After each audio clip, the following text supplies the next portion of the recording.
I always just believed that I am the market. And I think that really changes your mentality, because it doesn't matter if it's up or it's down. But I also genuinely enjoy what I'm doing. And I think that comes through in my content. Hey, I'm going to do this crazy thing. He's like, that's crazy.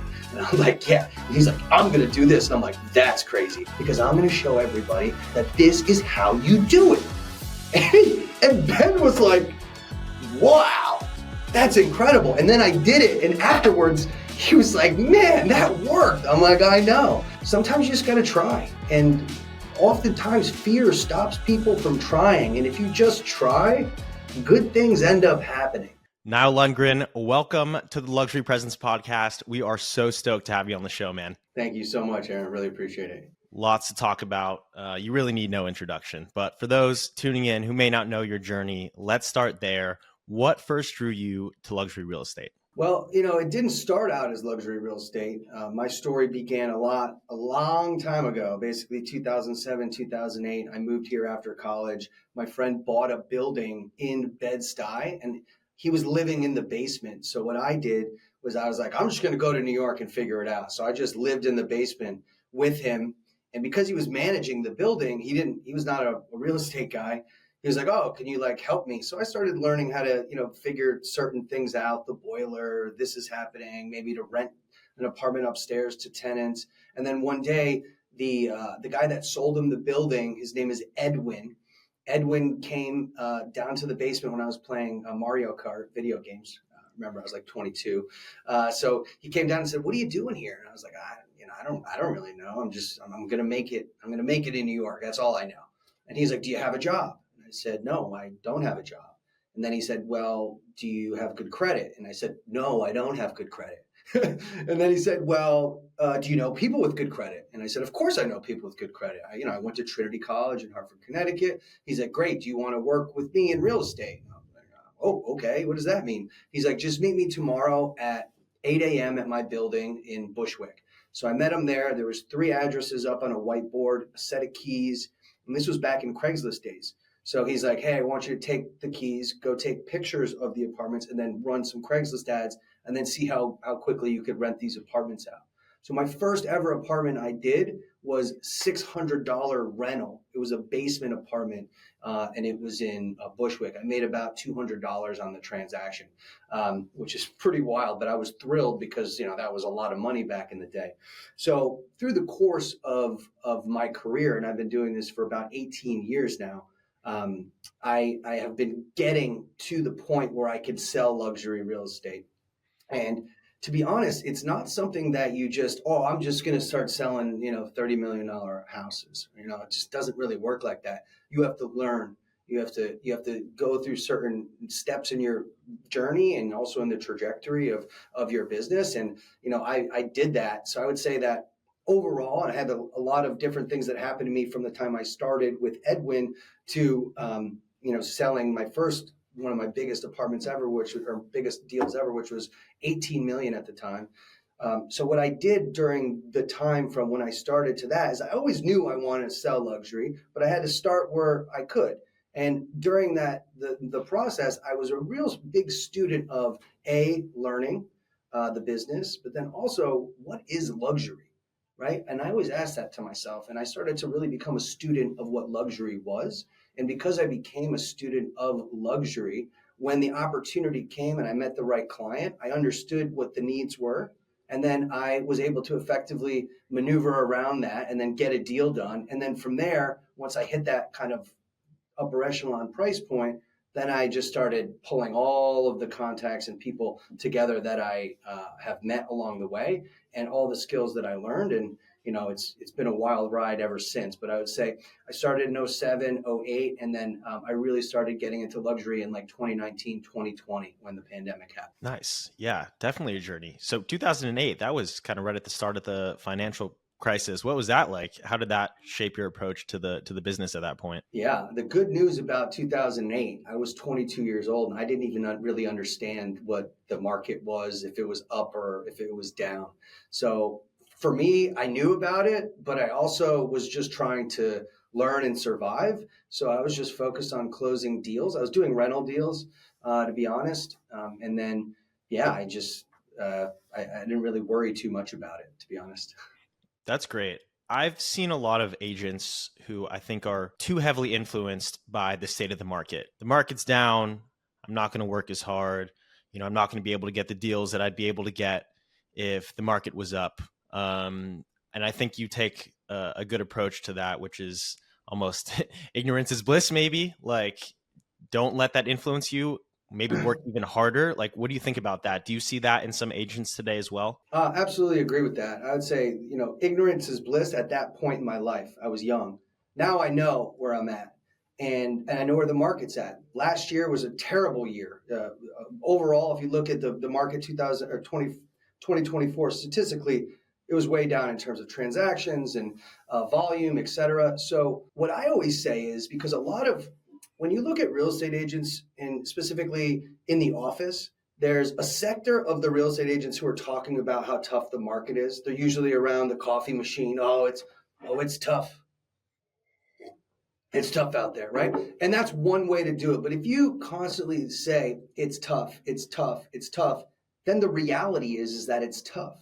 So the way that I've changed my mentality from the ignorance is bliss to now where I am is that I am the market. So when people ask me, "Oh, how's the market?" I say it's fantastic because I'm the market maker. I make the market. I make the deals. So the reason why I don't care too much about the headlines is because the headlines are generally like a lagging indicator of what's going on, because real estate happens today, but then it's news a month or two down the line.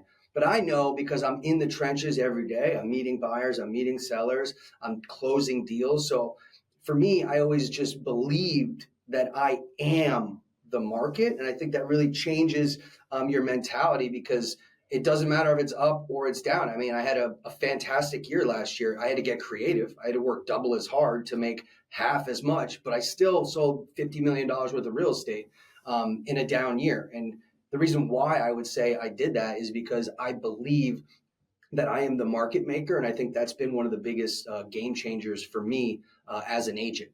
Yeah, absolutely. That is a great mindset. Speaking of mindset, you're not only an agent, you're not only a TV star and a content creator, which we'll absolutely dive into, but you're a pretty sought after speaker. And you speak a lot about mindset and the mental aspects of real estate. And as you just mentioned, the industry is a roller coaster. How would you suggest agents maintain a strong mindset and sort of stay resilient through the ups and downs? Wow, it's a loaded question because there's a lot of different ways to answer it. I'd say like the number one thing to have a strong mindset is, number one, to understand what the headlines are, but don't like read into them too much. You have to understand what other people or your clients are seeing, right? So you can't like read into it. But then you also have to have a really keen focus on like what you're going to do, right? And I think the more that you can have a strong mental, like this is all a mental game. Real estate is mental. So if you can decide to yourself and be certain that you are going to do what you're set out to do, then it will happen. But if you have doubts where you're like, "Oh, I'm just trying real estate," or like when you get into real estate, you have to jump into the pool. You can't just like dip your toe. I don't know. So a lot of people just dip their toe and then they're like, "Oh, I'm not getting the results." Right. And if you look at my story in particular, and I love sharing my story because it's such like a guiding point for so many agents, because I didn't just get on a TV show. I manufactured that through hard work and strategic placement, right? I placed myself at Compass when it first started because I wanted to get in there. I was there for almost 7 years. And then I strategically went to Serhant when he had 4 agents, and I was one of the founding members here because I knew and I was planning these things along the way. And then as I kept growing, the opportunities kept going. And then all of a sudden, Ryan's like, "Oh, we're going to do a TV show." And I wasn't surprised. I knew it because I was watching it. So I had a long-term vision for where I wanted to go. And that vision allowed me to remain steady. And although I might not be, making $1 million in 2016, I was learning the skills that would inevitably make me $1 million later in my career. So a lot of it comes down to mindset, but also it comes down to commitment to your craft. A lot of people, you ever see that like meme where it's like the guy's digging for the gold and then like the It's right gold's on the right other here. side. He turns He around. just Yeah. stops and turns around. And Yep. it's like all these people that are like, oh, I'm starting this company, I'm doing this. And they do all these things for 1 year, 2 years. But it's like, if you just pick something and you focus on it and you say, I'm going to become the expert at it, it will take time. But once you hit that threshold, it's lights out. It's really lights out. Yeah, for sure.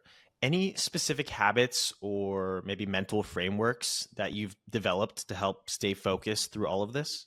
Yeah, one mental framework that I have specifically in the real estate office is that I don't talk to other agents because oftentimes agents who are in the office and they're talking, they're usually negative, like I was saying earlier. So I just stick to what I'm doing, and people know that when I'm locked in, I'm locked in, and I know it might not be the most friendly, but also you have to guard your time because everybody wants to talk to you. Everybody wants to commiserate about how the market is. So I'd say, it's just about like staying focused. And I know it doesn't sound good, but I don't like talk to people. I'm like, hi. I don't need to get too deep unless I'm like, if they have a deal for me or I have a deal for them, obviously we'll talk about it. But the chit chat, that's one of the things I would say is like the number one thing is to really, really focus and guard your time and energy because a lot of people will try and steal it.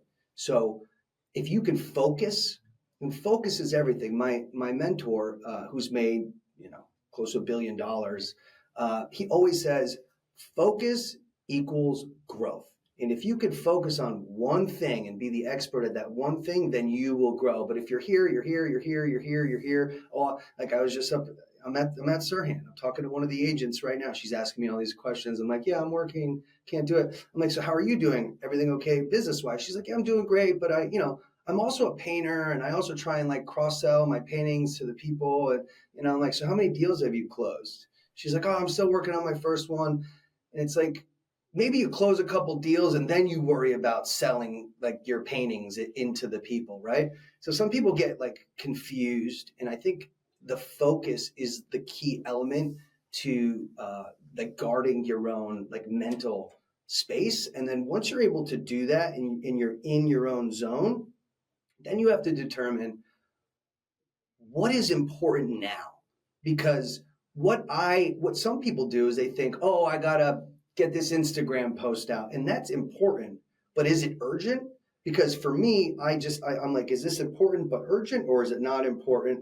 Right? So I'll say the Instagram post, I'll get it out. I'm not going to work on it. So like sometimes you'll see my Instagram kind of go a little bit down or my social media go down. That's because that's a clear, if you're watching my social, you'll say, wow, why is Nile doing that? Well, the answer is that I'm doing other more urgent business related matters that are related to me making income.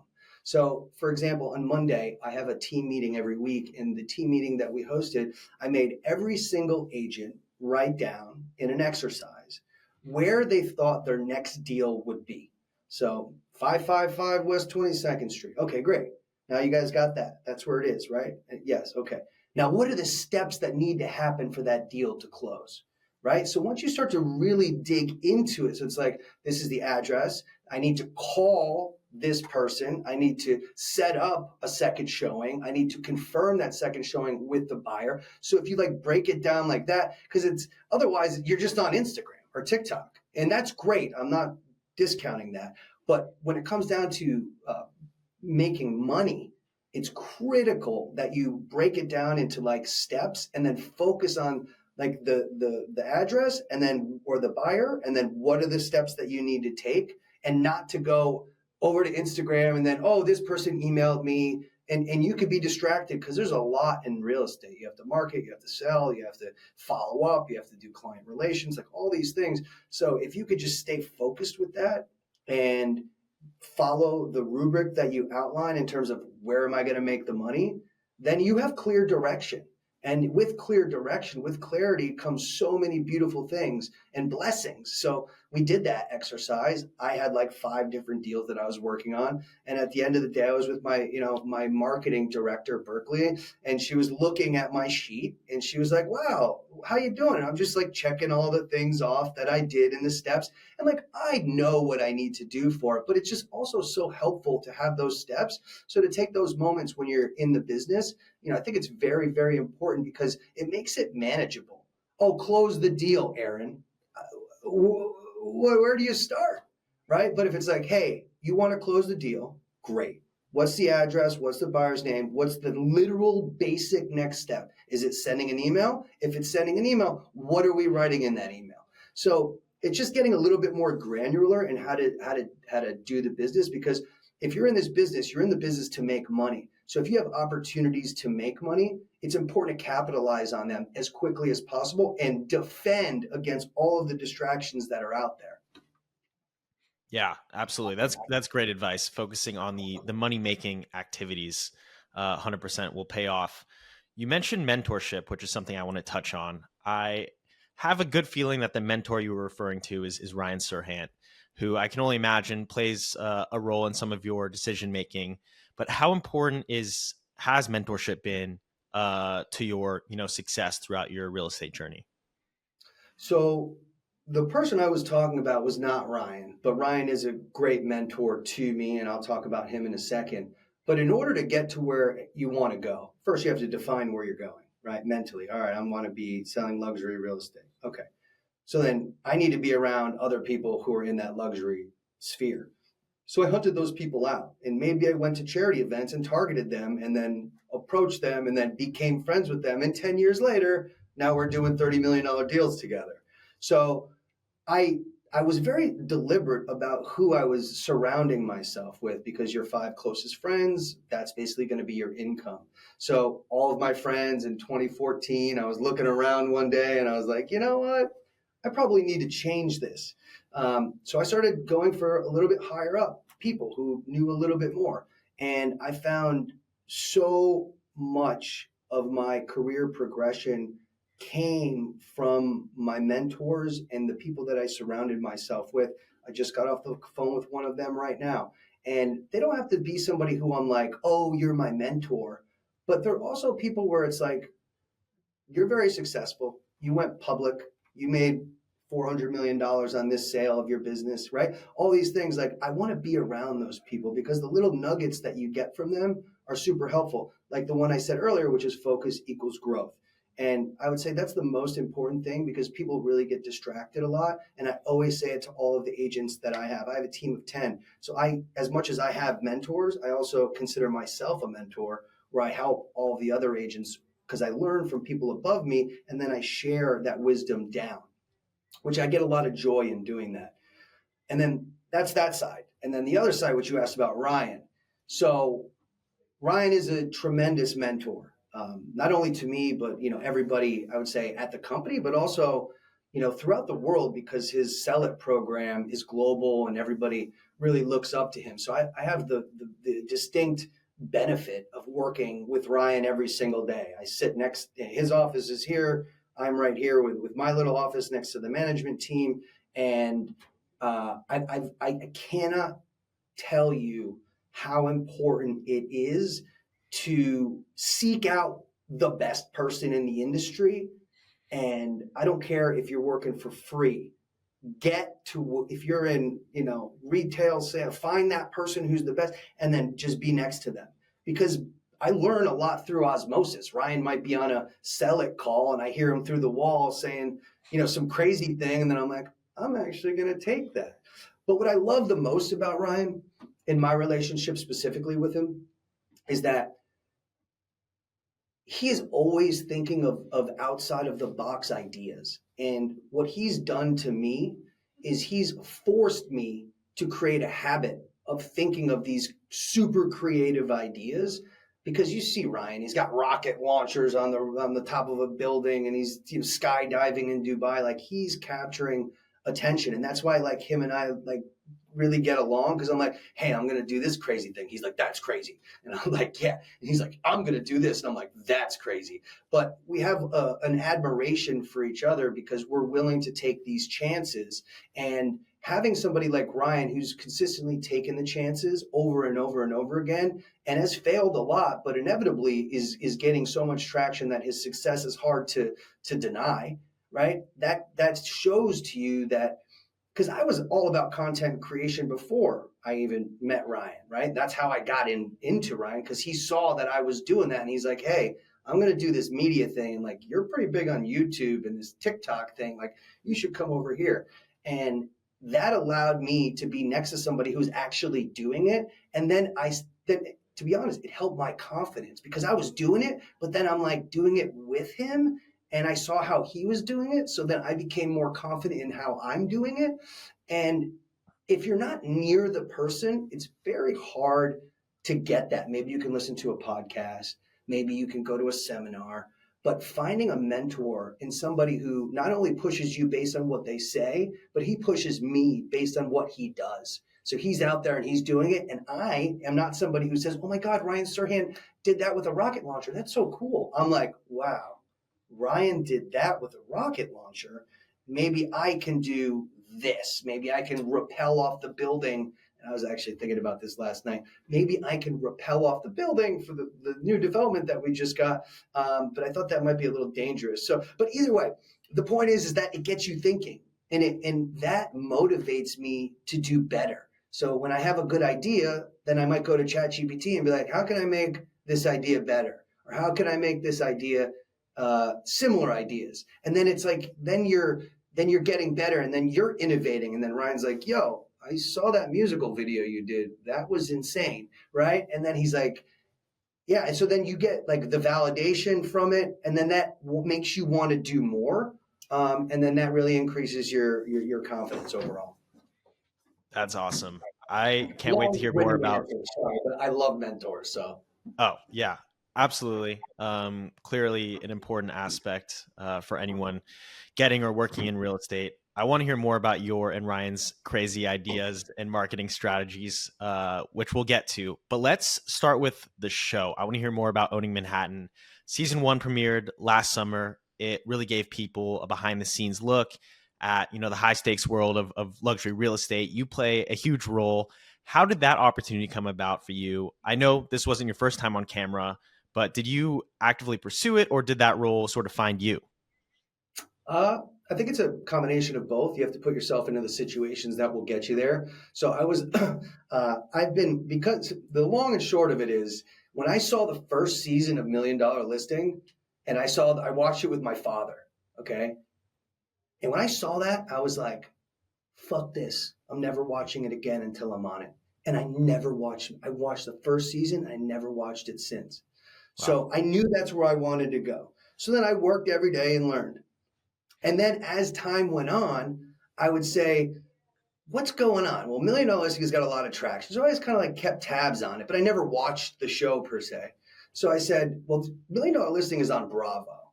So I should be on reality TV too. So I would always tell people, hey guys, this is what I'm doing. I want to get into TV somehow. So I was telling so many people that one of my friends, his name is Trip, he was on a Bravo show in 2010. And he just called me up one day and said, hey, the producers from my show called me about a new show that they're doing. It's a camp show. Would you be interested? And I was like, definitely not. I'm a real estate guy. Like, this is pretty silly. And Trip said, I really recommend that you have a phone call. So I had a phone call with this lady. The lady says, I want you to be on the show, yada, yada. And I said, I'm not really interested. And she's like, okay. And I said, where is it? Because I'm in Manhattan, right? She said, well, it's in Connecticut. I'm from Connecticut. So I said, Connecticut? Where in Connecticut? And she said, it's at this camp in Kent, Connecticut. I went to prep school in Kent, Connecticut. Okay. So I was like, wait, there's a show in Kent, Connecticut that's happening. Okay. Now I'm interested because I have a real connection there. So I went through all the rounds of interviews. Long story short, I got onto the show, and the show is called Camp Getaway. It's on Bravo. And my logic was that it's very basic. $1 Million Listing is on Bravo. If I get onto Bravo, I'm sure there'll be an opportunity. And I got onto this show. I crushed it. and the show was terrible, but from my perspective, I crushed it. So I did so well that the producers were like, man, the show is decent, but do you want to be on $1 Million Listing? And I was like, what do you mean? They're like, well, we're looking for, someone to come on and have a buyer who's looking at this property. He's like, do you have any buyers? I was like, actually, let me call some people. And I found a guy who's looking for X apartment. So I got on $1 Million Listing. So season 9, episode 1, I bring a buyer to Kirsten Jordan's listing in Tribeca for like $7 million. So I got onto Bravo for that show. I got onto Bravo for $1 Million Listing, and I'm like, check. And then I was like, all right, how can I get into $1 Million Listing more? But this is like 2019. So then the pandemic happened. And then Ryan started Serhant, and he called me and was like, hey, you're doing a lot of media stuff. We should talk. And then I was like, bingo. Because I didn't have to reach out to him. He called me. And as soon as he called me, I said, this guy's doing something different. And I know it's not going to just be Bravo. And between you and me, Aaron, my producer, his name is David Downey. He said to me, because these producers work for different networks. And he was like, hey, I know from the inside that Netflix is looking for a real estate show, right? This was like in September. Ryan called me in November. So when Ryan called me, I was like, yep, this is probably what's happening. So I got into Serhant. I was at Compass. I had a lot of equity at Compass, and I made a decision to leave before they IPO'd, and I sacrificed maybe $250,000 to make the bet and joined Serhant. And the manager at Compass called me and was like, hey, you're leaving a lot of money on the table. You should just wait. And I said, look, if I take your golden handcuffs, then I probably won't have the opportunity that I have now. So I have to bet on myself. I would love to bet on the company. And, I know you guys are going to do great. I love the company. I helped build the company. I was one of the first agents there. But I have to do this for me because I also knew, because I had a little bit of inside information because I was on that show. So then when I was at Serhant and maybe a year went by, all of a sudden Ryan's like, hey, we're going to start interviewing with networks for these shows. I was like, really? Go figure. And so I was one of the first agents, obviously at the company, but one of the first agents to do all of the interviews. So I interviewed with Hulu. I interviewed with NBC Universal for Peacock. I interviewed with Netflix. So I was in the initial round, and I know how to be totally crazy. So like I was acting a little absurd, and every one of the people were like, that guy. That, like, this is all good, that guy. So it was a little bit of luck, but I also was very deliberate, and I had to take steps back. So in order to get on this show, I had to go and be a camp counselor on the weekends, okay? And more or less humiliate myself on national television over and over and over again to then get an opportunity like this. And then once the opportunity came, I crushed those interviews. Then we did a pilot. I crushed that, and then they're like, okay, we want you. And then, they interviewed all these people at Serhant, and then it was like this. And then I'm in the room, and I'm like, nice, it worked. So it was a long-term play for me. And I would love to say that, it just happened by chance, but I strategically put myself into the situations that I thought would put me in front of the most amount of people. Because when you're in real estate, the holy grail is being on Netflix or a television show, because when you're in real estate, it's about exposure.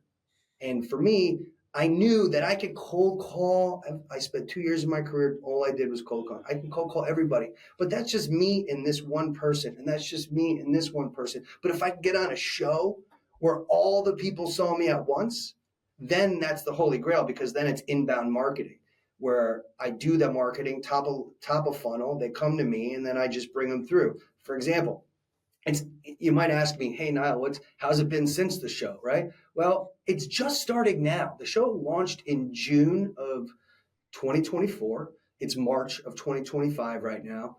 And I would say that last week I got one of the best emails I've ever gotten in my life. It's, hi, Nile, my wealth manager at Morgan Stanley told me to reach out to you because you apparently are the guy who does $15 million listings. I want to buy in this building, or this building. Can you help me? And I saw the email. I was like, it worked. It fucking worked. So to get to where I am today, it took so much and so many steps had to happen. And now I'm in a position where, as you said at the beginning, my name kind of it leads for me. I don't have to do that, but it was a long journey to get there, and extremely humbled to be where I'm at because I'm not just somebody who all of a sudden was at Serhant and then just got on and oh my god I'm the best. I'm fit. No, like I actually worked hard at it, and I was a student of the game, and I learned working with developers and buyers and sellers and through tremendous failure that if you just stick with it, things will happen in your benefit. And I did that, and the bets that I made really paid off. How cool is that? You absolutely manifested that, but were extremely deliberate in all your actions. I just got to give you a congrats because that is so cool, and you're actively seeing the benefits from being on a show like that. Curious about other benefits from being on the show and how else it may have changed your business in unexpected ways. Yeah, real estate, in my career, I've done a lot of sales, right? And the sales maybe were with John's apartment, John selling, and I helped John.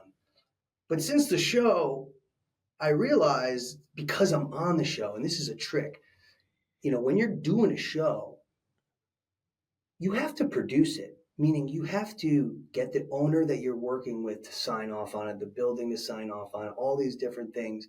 And between you and me, it's a pain in the ass. And it's very difficult to get all of these sign offs because Netflix contract is very onerous and not everybody wants to sign it where it's like, I'm Netflix, whatever, right? So as I'm experiencing this in season one, I'm saying, how can I eliminate this nonsense? I just want to focus on doing real estate, not signing contracts with Jenny and her Upper West Side apartment.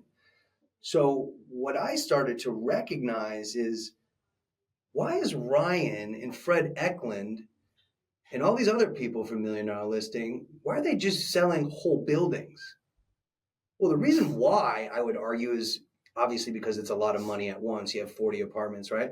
But it's also a lot easier to film in, right? So then I said, why don't I just focus and go away from Jenny's, and I'll work with all, I have a team, we do all the thing. I'm not saying we don't, we just got a co-op in contract for $483,000 and it got board approved right now, right? So we run the gamut. But what I found is that if you can secure new development projects on a show like that, you're able to attract more developers because the developers want their project out there. Oh, you're a developer? You want to raise money for your next deal? I can make that a lot easier for you. And they're like, what do you mean? Well, maybe we put your project in front of 270 million people. How does that sound? And they're like, wait, what? So that is where I think I really changed my business from the resale side to now the new development side, which is a lot of project management. It's a lot of team building and education. And it's a whole different, especially in New York, it's a very complicated scenario. But I've had great success with it because I've been doing that for a while, but like on the smaller level, like I've done like full rental lease ups where I'll do 83 units and lease the whole building. And, I've done that a couple times in my career. So I understand project management on a large scale. So what I did was I really said, I'm going to focus on the new development side of it. And the really great thing is I've been able to pull in multiple new developments. I got 15 West 96th Street, which is right on Central Park West. I pulled in 229 Withers Street in Brooklyn, which is 14 units and a $25 million sellout. And then I just signed up another building with 45 units, north of $50 million sellout. And I went into the pitch with a hedge fund who took the building through because they put the debt on it. So the hedge fund's like, I'm not a developer. I don't want to deal with this. And I was walking in to pitch the developer, and another huge broker at Douglas Elliman was in the room, and I had to wait, and then they left. And I was like, damn, like, I don't know if I'm going to get it. So I was like, how does 270 million people sound? Da, da, da, da. I know you want to get this. I'm going to, talk about the show a little bit. I got it. I got the deal. So that was a really satisfying moment. So the first thing is going to be on switching, and I still do resale, but really making a focus of me and my team building around the new development side, because that's going to make it easier for me to film, right? Because the developer wants you to do, you just one sign off, you got 20 apartments, you keep it moving. So that was my little secret. And I would say, like, the other question you ask is, was the unintended, I guess, consequence of being on the show? I was on a Bravo show, okay? And I thought that was a lot of people.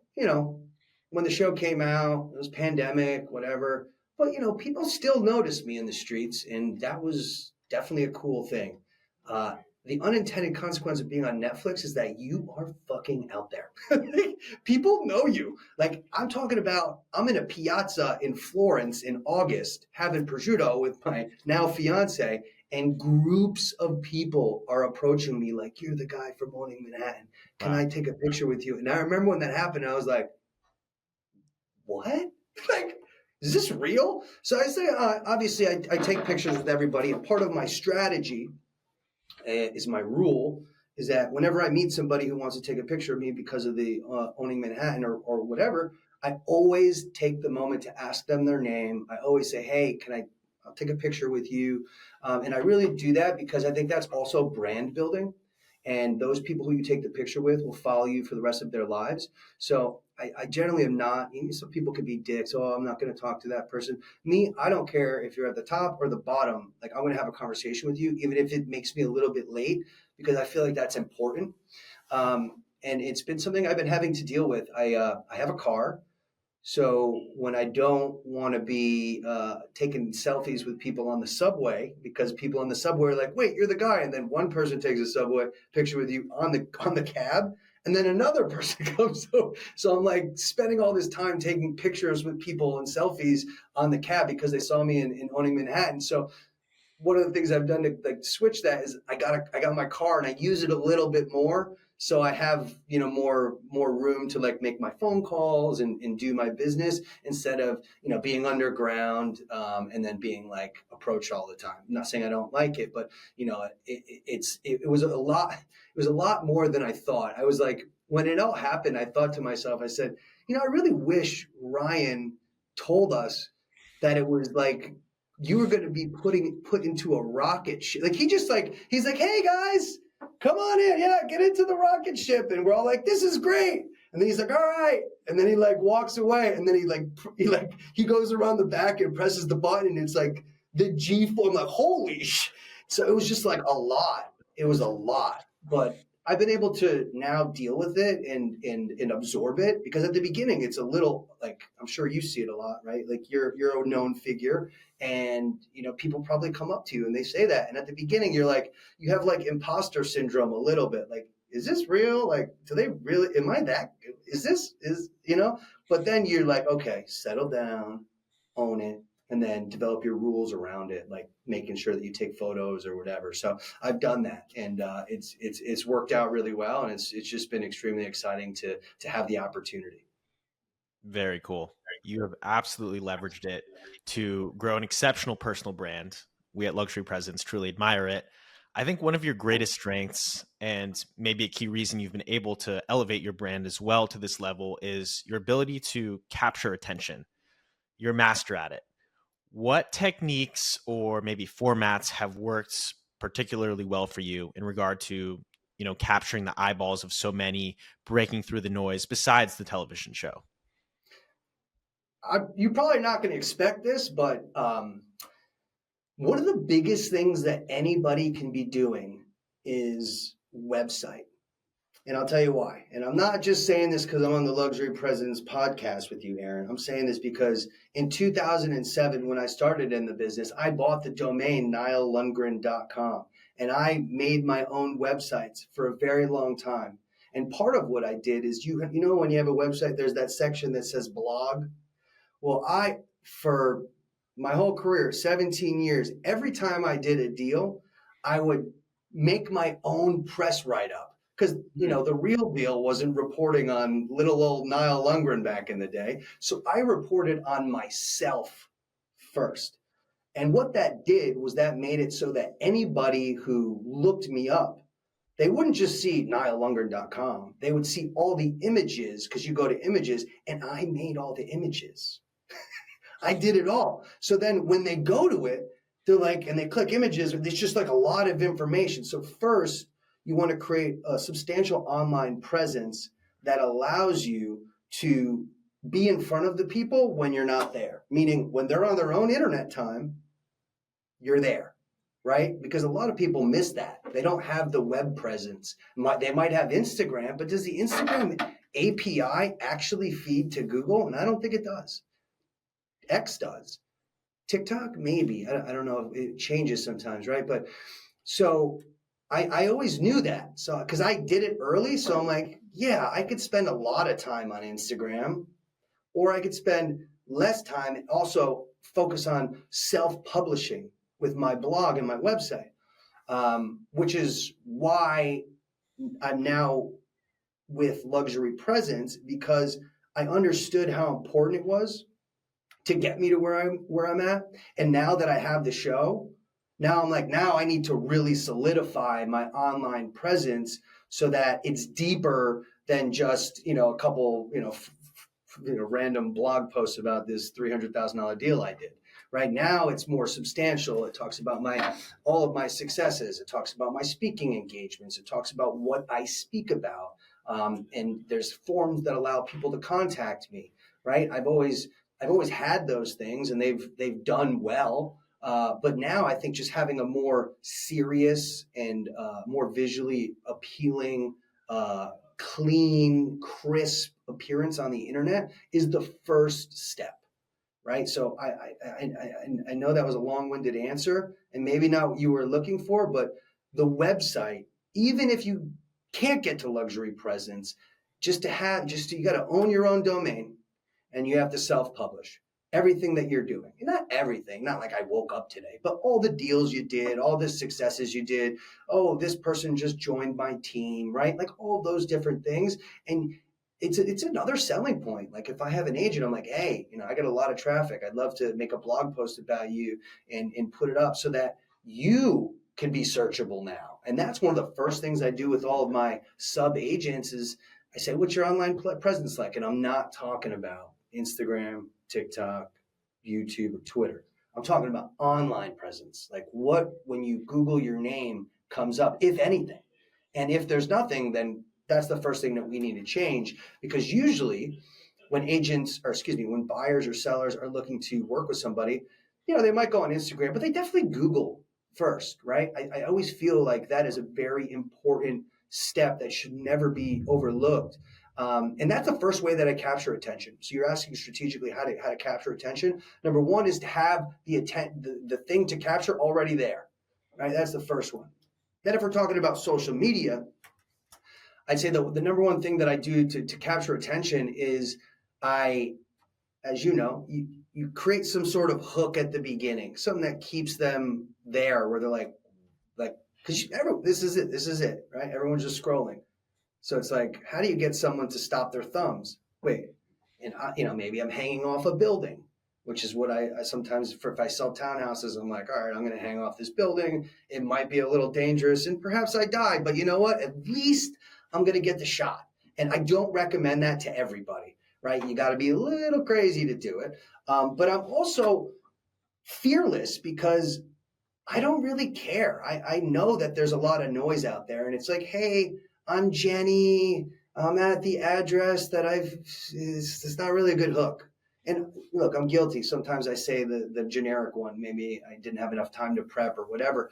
But, in my opinion, it's about having a lot of energy, because energy catches people's attention. If I was just sitting here like this, like, yeah, I catch people's attention by making dope Instagram reels. Like, okay, what does that mean, John? Right? But you just see how I change the energy. So there's inflection, there's high, there's lows. And I take people through the journey. And I also am relatively expressive with my face, and like that captures people. But I also genuinely enjoy what I'm doing. And I think that comes through in my content, and people see it and they're like, you know what? I want to work with that guy because He's smiling. He looks a little crazy, but maybe that's just him. He's got the earring. He's got the bald head. But if I want somebody to negotiate and be in my corner, I probably want that guy, right? Don't you think that guy would be the guy? So that's how I would say I capture people's attention. First on the internet, then with hooks, and then high energy to really capitalize on people's attention. Great answer. You covered a lot there. I know. It's all great stuff. If an agent is really just getting started and beginning their process to build their personal brand online, would you first tell them to focus on their website, then social media? What is the order of operations there?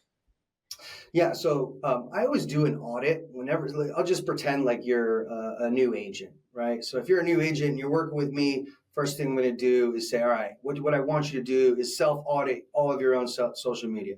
Then I want you to go and Google your name and see what results come up, if any, right? Because sometimes you might have been a great soccer player, so it's like Nile Lundgren's a soccer player, right? And that's great, but you were a soccer player in high school, and we're not in high school anymore. So we need some new news. What's the new news? Well, the new news is that you just joined my team.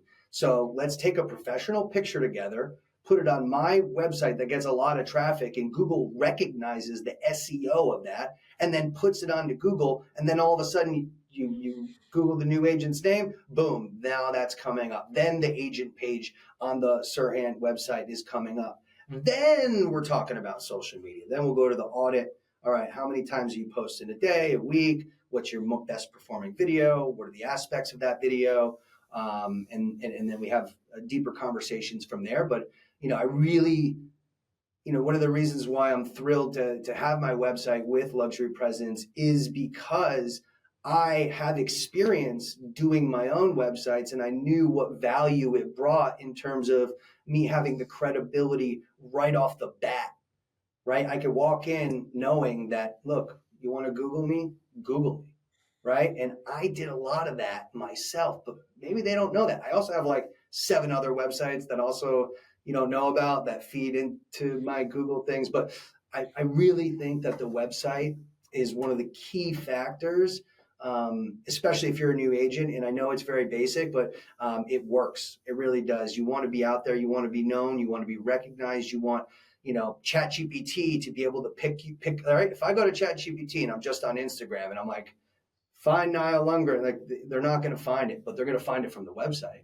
They're going to find it from the Google, right? And that's where I think people need to really focus, because that's where it starts. I'm not saying that's where it ends, because there's all the social media, but the website is really the pillar. And if you could self-publish on the website, because look, it's not a secret. A lot of agents use Luxury Presence, a lot of them at Serhant. And I look at their websites. Are they really publishing on a daily or weekly basis? I don't know. Some of them aren't, because they're like, oh, I got a website. It's done. Yay. Whoa. Done. Not for me. Not done for me. Right? I take it a step further, and then I say, I want to keep the website relevant.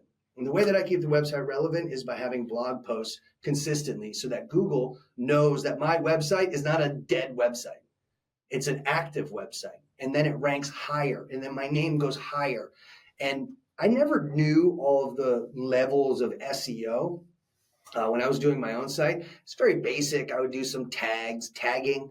Another thing that I used to do back in the day is I would always tag Nile Lundgren, Ryan Serhant, Nile Lundgren on my website 10 years ago, because I wanted to have people looking at my name, but his name type thing. And it Wow. worked. So like, on page, 8 years ago or 7 years, if you went to like page 7 of Ryan, like my name would start showing up in my blog post. So like I've been like, and it all started with the website. So I would say the website first, and all the social things second. Very cool. Your ability to capture attention translates, I think, beyond digital and brand. I remember seeing you at Inman in Las Vegas last year, and you walk in holding this crazy model of the Mercedes-Benz Places Miami building, which you had a hand in representing. And I don't think you put that thing down once. I can only imagine the conversations that started and the press you probably got from that. And I'm pretty sure you also won an award for your marketing campaign for that development. Tell me a little bit about that. And I want to hear more about your crazy ideas and some of the more successful creative marketing strategies for a listing that you've had. Love the question. Didn't know you were there. That was a really, it was a crazy, it was a stunt. I pulled a stunt, and the stunt was me and Ryan had a conversation, and I said, "Hey, Ryan, I'm going to go speak at Inman, and I'm going to talk about this topic." And I think it was like about how to stand out. I think that was like the topic. And Ryan's like, "We should do something around Mercedes-Benz because we're also getting the award for standout marketing campaign for new development." And I was like, "What can we do?" And he's like, "We have this model unit." He's like, "What if you took the model unit to Vegas?" And I was like, "All right, I'm going to have to," because, I have like I don't like to check bags. So I was like, "For you, Ryan, I'm going to check bags." So I brought it in this like Mercedes. It was like a Mercedes like luggage, like a Mercedes branded luggage. So like I had like this Mercedes luggage, and it was all this styrofoam, and I had it perfectly placed in. And Ryan just told me to go with it, right? He didn't say to bring it on stage. So Ryan, being the mentor, gave me the idea, and then you could take the idea and just do the idea, which is whatever, or you could take the idea and then expand upon it. So what I said was, I'm just going to hold this fucking model of the whole development the entire time, even when I'm on stage. And I'm going to bring it on stage like it's a trophy. And I'm going to tell people that when I'm speaking, I'm going to tell everybody that this is why I'm doing it. And I like told them why. And people literally, Ben Balek, he was there, and he was like, "Dude, what are you doing, man?" I'm like, you're from LA, dude. You don't get it." I'm like messing with them. We were like jostling backstage. And I just thought it was so funny because and by the way, Ben, I admire Ben because he just does it. Right. And I think he's fearless, and that's a really important factor in being a good marketer. Is you have to not care what other people think, right? And he didn't care in all of his videos. But then when I had a trophy or the building, the Mercedes-Benz Places building, he was even like, "Why are you doing that?" And I'm like, "Because I don't give a fuck, man. Because I'm going to show everybody that this is how you do it." And Ben was like, "Wow, that's incredible." And then I did it. And afterwards, he was like, "Man, that worked." I'm like, "I know." And I took a chance. And, maybe it was a little too much on the self-promotion side. Maybe, or maybe it wasn't because you remember it, right? I appreciate you bringing it up because I kind of forgot about it. I forget about some of the stunts that I do, but I like to do them because also I like to have fun. Like, what am I going to do? Just go carry it once to a thing and put it on a table? Like, how boring is that? So I like to also just have fun with it, and if I get an idea, then I'm going to expand upon the idea to make it as fun and relevant as possible. And I think that's what I did there. And I think it worked really well. I think they had a big press release. They had a big article that they wrote about it. Like, this is how you stand out. And I'm very grateful for the opportunity to even be invited to speak on stage at Inman. And then what I did was I took what they gave me and I took what Ryan gave me and I just said, "This is how I'm going to do it." And I did it. And, was I a little nervous? Yeah. Did I say, "Are these people going to think I'm crazy?" It was like, yeah, they're probably going to think I'm nuts. But you know what? I don't care, and I'm going to do it anyway. And part of it is you have somebody in your own brain who's saying, maybe you shouldn't do that. And I always have the conversation with that person in my own brain, and I say, "I don't think you're right." Because that's your own limiting beliefs that's trying to like put you down. You know what, Aaron, you can't do that. Well, I want to be the first agent to have 1 million TikTok followers. Oh, well, then the next thing is, am I worthy of that? Have I done enough to be the guy, right? And yeah, you could jostle with yourself. You don't have to just listen to what your limiting beliefs tell you. You could say, "You know what? I hear you, but I'm also going to do what I think is right in this particular situation, and I'm going to do it well. And if it works, it works. And if it doesn't, I'll deal with the consequences then." And that's kind of how I approached it. And that's really, I think, one of my standout qualities is that I don't just believe the thoughts that my brain has, because our brains have a lot of thoughts, a lot of negative self-talk, a lot of doubts, a lot of fears. But fear is only as bad as what you make it, you know? And if I have a conversation with myself beforehand and it's like, yeah, it's a little scary, but I'm also like, but what's the upside? So if I get over the 5 minutes of scariness, the upside is that a year later, I'm having a conversation with you, Aaron, and we're talking about it, and you didn't forget it. And now, because of that, I'm able to share it on this platform and then hopefully inspire others to do the same. And that's really where I get joy. Awesome. Now you've given so much excellent advice here. But as we wrap up, if you had any other, piece of marketing advice for real estate agents trying to stand out in today's market, what would that be? Be fearless. Don't worry about what your aunt says. Don't worry about what your family says. My whole family, look, I didn't make a lot of money in my career at the beginning. I was just struggling to make ends meet. And my whole family would say, oh, come back, get a real job, all these things.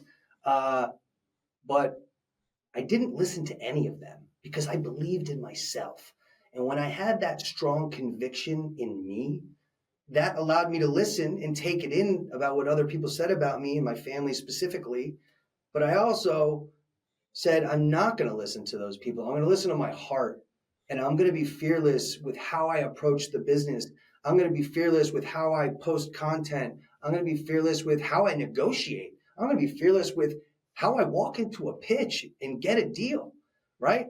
I use a lot of different creative techniques because sometimes you just got to try. And oftentimes fear stops people from trying. And if you just try, good things end up happening.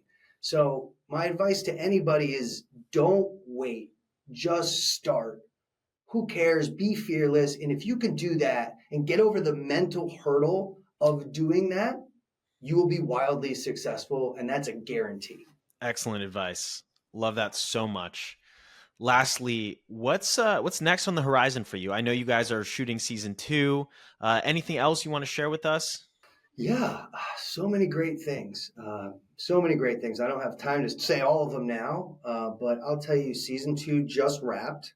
So I'm feeling the weight of the world off my shoulders I because can there's imagine. a lot to film. I know it's everybody's like, oh, filming, it's so much fun. I want to do it. And then you're actually doing it. And it's like, okay, we need you here tomorrow at 8 a.m. Until 8 p.m. And I'm like, wait, I have appointments. So they're like, we don't care. You signed a. Time to show up. And I'm like, so then you got to scramble to change all your appointments and then move your whole day around. So it's a lot. So I feel so much better that the season's over, and we just got to kind of wait and then do the marketing.